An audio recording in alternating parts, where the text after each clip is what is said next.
Welcome to Bad Ideas, the show where we look at misfires, mistakes, and miscalculations from all throughout history. I'm Tony Southcott. And I'm Albert Berg, and as we record this, the nation and indeed the world is being swept by a pandemic of a virus that everybody is currently very concerned about, the coronavirus. And we don't like to delve into like current events topics so much, but we have hindsight on a similar situation that might provide some information or at least context for what we're going through today. Tony, what are we talking about? Today we're going to be talking about the Spanish flu, and more specifically the cover-up that happened that led to many, many more deaths. Which I have to say, I was not aware was a thing. Like, I'd heard of the Spanish flu. I knew there was a bad epidemic at the beginning of the 20th century, like right before the 1920s. I didn't realize anybody tried to keep it covered up, Tony. Yeah, I didn't realize that until about 3 or 4 months ago. I was reading a book called Get Well Soon, but I did not know that there were so many embargoes on being able to report what was actually happening. And this is like other countries, like communists and stuff, right? Not like the U.S., land of the free. Surely not. It hurts me to say that this was definitely the US and especially the UK. So as we were talking about, the bad idea here comes from institutional suppression of information regarding the influenza outbreak of 1918. Everything people knew about the virus was altered or lied about or completely swept under the rug. Even the name and origin of the virus is a complete piece of misinformation. It is not a Spanish flu. This strain actually started in Haskell, Kansas, and we're going to get to why it's called the Spanish flu, but it definitely is not anything related to Spain. That's also news to me. I mean, I will admit, like, when we started noticing that we were going to get into this topic, and I think I've seen this also bouncing around in the context of the current crisis, but before, like, a month ago, I had no idea why it was called the Spanish flu to start with. Like, it didn't even bother me. I just thought, yeah, okay, this is one of those history things you need to learn and then tell what the date is on your test. And now that I know why and the fact that it was wrong, it bugs me a lot that I didn't learn this before, Tony. Yeah, that it should be like the Kansas flu or the Haskell flu or something like that. Usually flus are named after their origins, like Ebola is a region where it was found. Stuff like that. I didn't know that either. Yeah, like that's part of the way they usually designate these. Like eventually COVID might have something to do with like Wuhan virus or something like that. We'll see how it ends up all shaking out later. I've read a lot of like the hot zone and various other things because I like to freak myself out on virus things. That was before the current crisis. I've gotten to where I like freaking myself out more, and it's not a healthy obsession. No, it's like wake up, look at the phone. What are people saying on Twitter that's going wrong? What are they saying on the news sites that are going wrong? I had to actively stop myself from looking at my phone. There's just like a mini bad idea. First thing in the morning, don't stress yourself out. I don't care how exciting it seems. Go on a run or a walk or like meditate or something that is not directly related to a stressor. One of my current habits, and I already have bad enough sleep hygiene as it is to listen to true crime podcasts while going to sleep. Dr. Lori Minor first reported the flu to a medical journal in March of 1918. He was very concerned because the illness itself seemed to be killing people mostly between the ages of 20 and 40, and that's extremely unusual for a viral infection. And the main reason for that, we found out later, is what's called a cytokine swarm, where basically the immune system response is so virulent towards this virus that people with stronger immune systems end up dying more because of what it does to the lungs. It ends up causing the virus to be attacked in the lungs, causes inflammation, and then basically is just kind of choking the life out of you. That's interesting. And like you said, wildly horrifying from a virology point of view to say, oh, not only is it killing bunches of people, it's like the young, healthy people, the ones that are definitely working and have young kids and stuff. Those guys, they're dying. The ones at this particular time that are being shipped completely around the world to fight World War I? Yeah. Yeah. Because this virus probably would have stayed in Kansas or in the Midwest if it hadn't been for World War I. And the fact that we were putting these kids were literally right near the epicenter at one of the biggest training facilities for soldiers in World War I and then being sent out from there. It was killing about 20% of the people, if not a little more in some communities. Dr. Miner was seeking advice about this particularly virulent flu, but no one could give him any answers. It was something unprecedented at the time, something you'd have to go back to like Antonine or some of these other plagues back in the day. When Loring warned people, they took it with nonchalance. At this time, influenza was sort of a joke in most doctors' offices, and they would say, it's quite a godsend, everybody ill and nobody dying, and this would very much not be the case. That's gross on, like, a lot of levels. Like, the doctors are like, yeah, bring in the money. I mean, no disrespect to doctors who do, in fact, need to get paid, but, like, come on.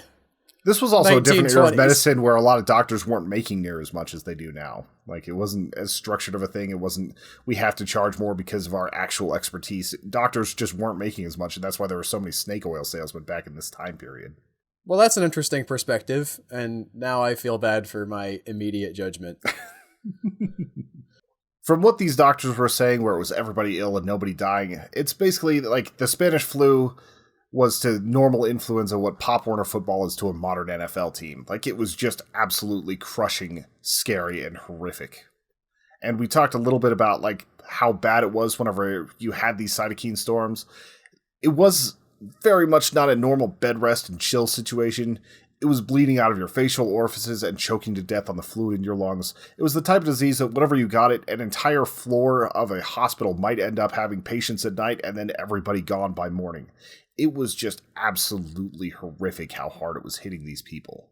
And whenever you hear this, you think, wow, the newspapers must have been freaking out and spreading so much news on this. And that is absolutely the opposite of what ended up happening here.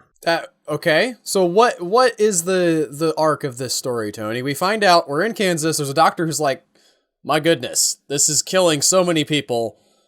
And at some point, somebody realizes that it's a thing and it gets suppressed. Yes. What's going on with that? Well, this is because of morale laws that were passed in 1917. When the United States Oh. Yeah, they didn't want to lower morale at home. They didn't want to lower morale for soldiers.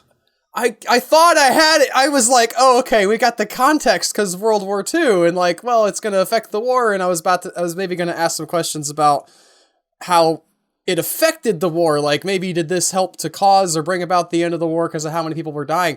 It did not even occur to me to think that the war affected the flu because of how people were thinking about stuff.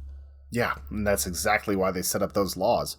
Basically, you were facing 20 years in prison if you reported any news that was scandalous about the United States, its military actions, or anything going on at home that could lower the morale of soldiers or production in the United States. Anything that would represent a clear and present danger was completely swept under the rug. I mean, you get why they would have wanted to do that. Like, it's gross, you know, we're all about the civil liberties, but there's a certain, like, there's super a logic to dire it, but time. Yeah, it's like, okay, we're all about the rights, but right now we are fighting for our literal lives, so let's just chill for a second on the bad news.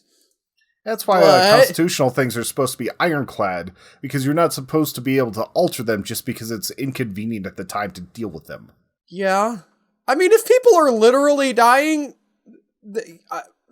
I'm very strong on the Constitution. I think that there are probably some limits on how far you have to take it, but this one, you can see why there need to be a return and a strong defense of those rights, because there are some times where that quote unquote damaging information is actually potentially going to save lives if you can get it out.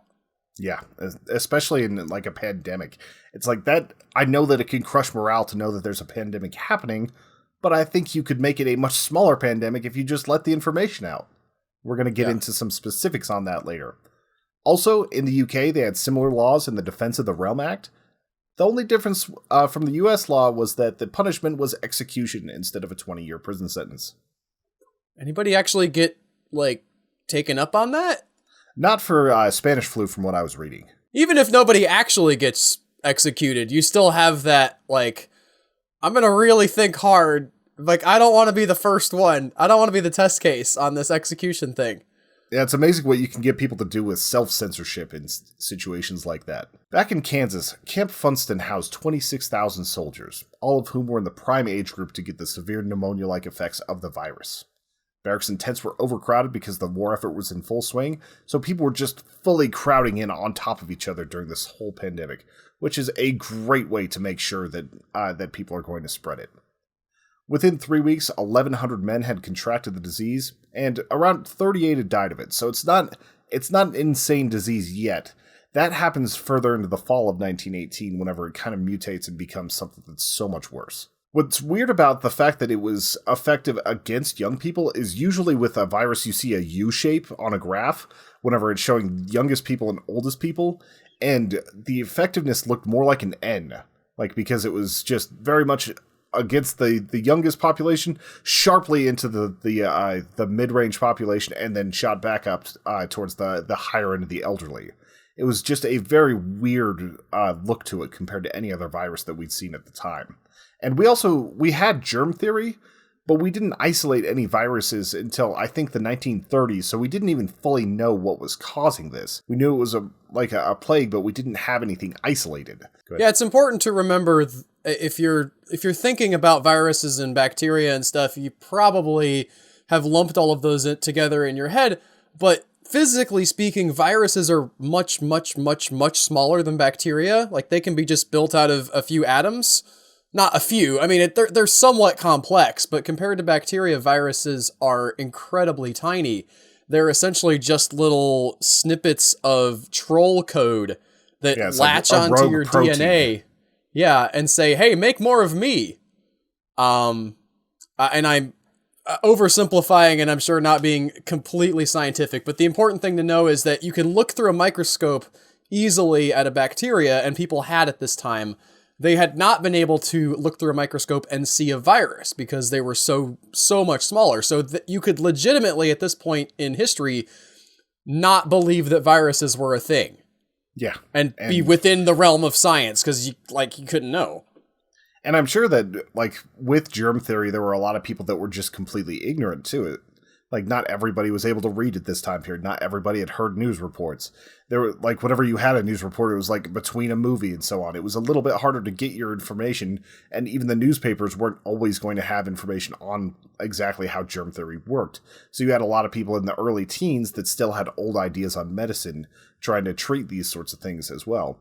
But also you have to deal with the fact that President Woodrow Wilson encouraged newspapers only to share happy facts that made people feel good about their country and put them at ease instead of dealing with the realities of the war that they were entering into. Woodrow. Yeah. You had so many bad ideas. One of these days, we'll hit the League of Nations real hard. Yeah, we'll get on that. And the Treaty of Versailles, boy. Well, Woodrow Wilson actually did not have a lot to do with the Treaty of Versailles. Because he was over there with his happy-go-lucky, we're gonna fix the world with my good ideas. Well, he actually got to miss that because he had Spanish flu. Oh, did he? Oh, well, yeah. I'm sorry. We skipped ahead a little bit, apparently, in the story. I have read some stuff about the Treaty of Versailles that included him as sort of a buffoon. I'm sure he had his fingerprints on it, but he wasn't directly involved with it for its entirety because he was ill at the time. It is also interesting to have the context that we have today, because you can look back in a simpler time and say, well, those people back then were sure dumb not to know exactly what was going on. But, today we have some of the same uncertainties. Which are the good medicines? How is it spreading? Are there people who have it and don't have symptoms all over the place? Did we all already have it? There's literally no way to know in the middle of the thing going on because there's 8,000 stories and they all contradict each other at least a little bit. Yeah, and right now, as I sit here, I'm all worried, am I an asymptomatic carrier because I've lost my sense of smell over the last few days? What's going on with that? It's probably just allergies. But it's there's so many different forms of information floating out there right now that we're having the opposite problem where we're over inundated instead of under informed. Yeah, it's not better, necessarily. And there's still the same number of people who are well, I don't think it's that big of a deal. Look how much I can bench press. I don't know why I have a southern accent. I'm pretty sure there's idiots up in the north, too. Walter Lippmann, a writer who would later coin the phrase Cold War, worked for the White House. He urged the creation of an agency for good news propagation. He believed that most people were either mentally children or barbarians and couldn't handle the whole truth. This led to the creation... Go ahead. Somewhat inclined to agree. I mean, there's some of that, but if you say that more than half the population is like at that level, I would disagree with that because I think most people are reasonable. It's just the fringes that are going to really cause the problems. The problem is they're louder than everybody else. That's probably accurate, Tony. This led to the creation of the Committee on Public Information, and they would publish tens of thousands of articles that filled newspapers, and they really didn't want you to edit any of those, and they were just handing them out for free as filler to newspapers, so they really were just pumping everything but information about, like, the flu and things like that outward. Some people saw through this, including kids, especially whenever the virus started to take hold. They created a nursery rhyme that said, "I had a little bird whose name was Enza. I opened the window and influenza." That's pretty good. Yeah, it's clever. I like it. Memes of the 1920s. Yes. Memes that Kids had to spread. Those days, am I right? And those memes had to spread in a much harder way. That had to go like person to person to person. Then again, there weren't as many news topics to cover, so I'm sure that one spread pretty naturally on its own. And they were probably outside with other kids, unlike kids today who are inside with their tablets tweeting at each other. Yeah, especially right now where they're like locked inside by law. They could go outside and walk around the block, Tony. The main problem with this strain of influenza is that it was completely airborne. If somebody were to cough in an area, it would actually linger in the air for quite a while. It was fully aerosolized, which is one of the most dangerous types of virus out there. Like Ebola and some of these really nasty ones can only be spread if you were to, say, get like spit or blood in your mouth. It's not something that's easily spread. This one just floated right through the air and hit anybody that was walking by. Carriers from the US dragged it halfway around the world. Often people would die in 24 hours, but many of the carriers didn't know they had it and spread it far and wide. The reason it's called the Spanish flu is that Spain was neutral at the time. They were dealing with some of their own issues, like I believe this was the Spanish Civil War, and their press wasn't being hindered in the same ways that the press around the world was. So they were the first ones to start talking about it. They were the first ones to really give information about this influenza that was just going around the world. And because they were the first ones dropping articles about it, people blamed Spain for it. They thought that it originated there because that's where all the information was coming from. Man, talk about no good deed going unpunished. Yeah. Like, I mean, hey guys, we think there's a problem. How come you guys are causing all these problems? It was serious there too, because even the king got sick, and tons of other people in Spain were getting sick from it. But it's just so weird to me that the propaganda machine just completely latched on to Spain being like the origin of this, because nobody wanted to admit that it came from America. I have a question about this. I realize that that's absolutely despicable on one level, but does having somebody else to blame for it at least open up the floodgates a little bit so now you can talk about it in America? Not really. Like, they were still completely... Like, they were actually lying about what it was. Like, newspapers claimed that this was all about war weariness, not an actual virus. They labeled it and tried to belittle it. They called it the Great Sneeze. Basically, they were just trying to suppress how bad it was. I'm shaking my head. Yeah, and you can see it on video now. Yes, if you're listening to the audio podcast, we're experimenting with video component. So YouTube.com/bad ideas if you want to check it out and see our faces. The second wave of Spanish flu was much worse than the first, and it hit in the autumn of 1918.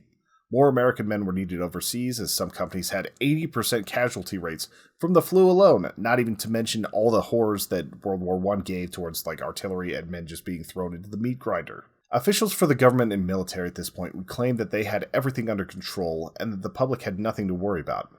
Royal Copeland, the health commissioner of New York, said, "You haven't heard of our doughboys getting it, have you? You haven't heard it and you won't. No need to worry over the matter." Oh, maybe you weren't hearing about it, because the newspapers weren't allowed to talk about it under the threat of treason. Yeah. You know, Copeland. At this point, 40,000 American soldiers had died of the disease and that supposedly nobody was catching. Navy soldiers were told to write home that all was well and they were barred from speaking about the flu. And I guess my grandpa's a little bit guilty of this mindset because he didn't want his family to worry. It's like he's sitting there in a bed where he might die of malaria and he was telling everybody back home he was fine. So I kind of understand soldiers not wanting to do that, but you'd think that some of them would be leaking information about it. It's kind of wild that you have your guys who are over there actually shooting at people and getting shot back at, and it's their responsibility to make sure that the people who are sitting at home, who are admittedly going through some stuff, but hey, make sure those people don't freak out. Yeah, and buy war bonds while you're at it. Yeah, I mean, for real, that's probably a huge part of that incentive. Is like, we got to keep the economy going. We want to keep fighting this war. Taxes. Yeah. Same as it ever was. At this point, the naval hospitals were starting to overflow, and soldiers were sent to local hospitals, most specifically in Philadelphia. And they got into these hospitals, and the doctors weren't really informed about what they were dealing with, so that whenever they got into these hospitals, it started spreading around the major cities. Philadelphia officials decided to help with the cover-up and quietly asked people to keep their feet warm and avoid crowds if they could. So naturally, they held a parade with over 100,000 people showing up. The Liberty Parade literally had, I think it was around 250,000 people over the course of the entire day show up, just being out and spreading it far and wide. Man, if you're not... Like, I heard you say something that I was like, oh, well, maybe this is like a reasonable compromise. Maybe you don't put it in the newspapers, but at least you have a conspiracy and you tell the doctors about it, right? Because that's what a conspiracy is. Everybody's like, doctors. All right, you don't tell everybody. But then they just don't do anything to change anything. They're just gonna keep rolling on like everything's fine. Like, make something up. Somebody somewhere has to know this is a real thing, right?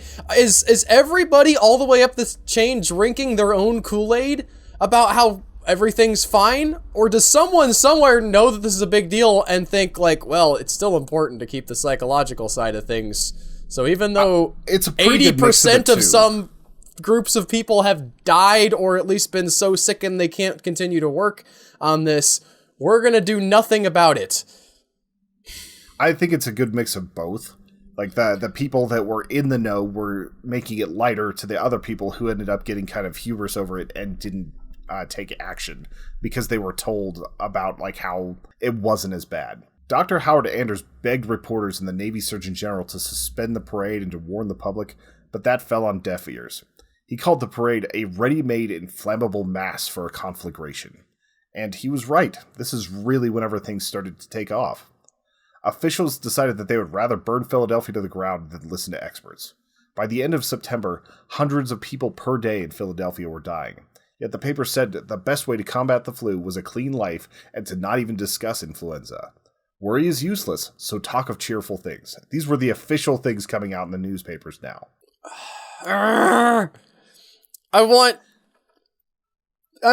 Okay. You know, it's probably a good idea to have a good attitude. It would be fine to say that. Also say, stay away from people that have it. Don't go to a big parade. Yeah. And right now there are a lot of people who are talking about like constitutional rights and these stay-at-home orders and everything. And I go back and forth on it because I'm all for civil liberties, but it's also like there are so many people that are irresponsible with this that this seems like a good idea. And it's just so weird having history behind to show what would happen if they weren't doing any sort of measures like this. Like, admittedly, there is no estimate that says 20% of people who get this would die. Yeah, so like this is a much less virulent strain. It could mutate and get worse, but it probably won't because this is a very slow moving virus. That's part of the reason why it's so dangerous is because it takes a while to take over. It's not mutating quickly. This particular H1N1 for the Spanish flu was, though. The newspaper would then put Philadelphia on blast for shutting down theaters and restaurants, saying, "What are the authorities trying to do? Scare everyone to death?" Many newspapers also reported that because people were using hankies, the flu was well in hand. This was when the death toll was stacking into the millions around the world. Bodies piled on the streets, and coffins were starting to go for extreme prices. That's the kind of thing you don't think about in normal times. Like, is the coffin supply line okay? Where do our coffins come from? Yeah. It got so bad in some of these cities. And I know I'm talking mostly about America. This is because my sources were mostly American at the time. I wish I would have had time to go back and see what it was like in different parts of Europe at the time. But this is mostly what was going on in the US. So I'm sorry for the US-centric view here. But this was at a point where people were actually having to get horse-drawn carts to go through cities and load up the bodies. Usually this was designated for priests and other people to do. But that's how bad it was getting right here. We're seeing some similar kinds of stuff in Italy now, where the military is hauling away people in trucks, like just trucks full of coffins. And in Peru, they're actually just taking bodies into the street and burning them in the middle of the street. I had not heard about that. That is... I saw a video of it earlier today, so that's kind of gotten me a little bit shaken. Okay. I can understand that. Yeah. In October, the flu went from about a 15% kill rate to over 40% in some areas. What authorities feared most happened that October. Morale eroded, and people no longer trusted in the press. The papers still claimed everything was fine. People went to the newspapers hoping to find some sort of relevant information on how to protect themselves, how to seek help, but instead they were assured nothing was wrong. And whenever you lie to people, whenever it's clearly going badly, this is when people completely lose trust in institutions like government, in the press, in all these different institutions that are supposed to have our back. And that's really, really the crux of the bad idea here, is you can't cover this sort of thing up. People see it in the streets, and just because you tell them it's okay is not going to help. I will say, in the context of the days that we have today, it's somewhat encouraging to hear that it isn't that bad, from what I can tell. Now, there are still governments and entities that are covering up or possibly not able to publish the full death count of what they're doing. I know I've read several stories from several different... about their death count? Yes, China probably there are almost 45,000 people dead in Wuhan, and they said it was only 3K? I'm not there, Tony, but that's what I'm hearing could be. However, it seems to me like, even though there are legitimate criticisms that could be made about how fast things got going, there is not a real legitimate, like, high-profile person that I'm aware of that's saying, no big deal. Everybody is on board that this is at least a real thing, and I'm thankful for that. And the people that were kind of doing that in the beginning seem to have changed their tune. Although I was reading that some of the county assessors in Colorado are claiming that this is just specifically something to try to rig the election. And it's like, your county literally has the highest death rate, and you're saying that. If you're thinking that this is political, especially if you're on the right, and you would be right there with me. President Trump started out, everybody's yelling at him because he started out saying, maybe it's not going to be that big of a deal. He has a lot of information, and he changed his mind. He is now doing horrible things to the economy that he loves to try to stop this thing from spreading any faster. If you're having some doubts on whether it's real or not, you should think about, would a man like President Trump, who needs the economy to be great, be absolutely torpedoing it like this if he didn't think it was at least a real problem? I know that some of you who hate President Trump are going to hate that I just said that. I'm just, as a persuasive thing, if you are on the fence of like, well, maybe it's just the Dems who are trying to get us, believe me, if that was the case, President Trump would in fact be tweeting and yelling and screaming all about how it's a hoax this whole time. He has probably more information than you do or I do. I believe that between him and the people, everybody else, all the governments throughout the world who are desperately trying to deal with this, and even China, despite the fact that they're lying, I think that they realize it's an actual real threat. If you're smarter than all of those people, hats off to you, but maybe you're not. And if you want to argue with Al, his Twitter handle is @Albert_Berg. I've gotten us way off of topic on the Spanish flu, and I worry that having said anything about any politics, one way or the other, will have lost some listeners. But that's That's sort of where my brain has been at. So October of 1918 would be the deadliest month in all of United States history. Like, flat out, it didn't matter if it was Civil War, it didn't matter if it was World War II, any of those. 195,000 people died of the Spanish flu in that month alone. And that actually is a small number compared to some of the other parts of the world where this was happening. Without instruction, people started to use folk remedies like carrying onions to ward off the flu. Quinine blew off the shelves, even though that only works on malaria. Hundreds of other snake oils were on the market, and basically people were lost as to what to do. That the onion thing, how did they carry it? I'm pretty sure it was on the belt. Yeah? Was that the fashion at the time? It was the fashion of the time. I didn't realize that was a real thing, Tony. I thought that was just a silly joke. There was actually people walking around with onions on their belt? According to what I read, that's what was happening. Okay. If I see anyone with an onion on their belt to avoid this, I might have to have words with them. Local governments started to shut down parks, but they refused to acknowledge why. They just did it silently so that they didn't have to face the criticism of the federal government. They told people not to crowd streetcars, but never gave any explanation. And a lot of these other things they started to shut down, like theaters and anywhere where people could really congregate. And this was done at a local level without any word, and people pretty much knew why, but they didn't want to actually outwardly state it. It still fell under that cover-up type thing. And this is also around the time that people started to absolutely call it a plague and compare it to the bubonic plague. People started wearing masks out. Some even were said to have starved to death at home because they were so afraid to leave and they didn't have the ability to work, they didn't have any sort of government assistance, and they weren't able to feed themselves. The disease would burn through huge swaths of the world population, taking down nearly 50 million and as many as 100 million people by the time it was over. But it wouldn't be talked about openly for months, and years after the fact by the press. Once the war was over and the morale laws were slowly removed, people finally reflected on how bad the disease actually was. Because of how the flu changed and became more deadly, it actually burned itself out. It was killing hosts too quickly and effectively to keep on spreading. That's why there's such a dramatic end to it in 1918, and a little bit of a resurgence the next winter, but nothing like we saw in 1918.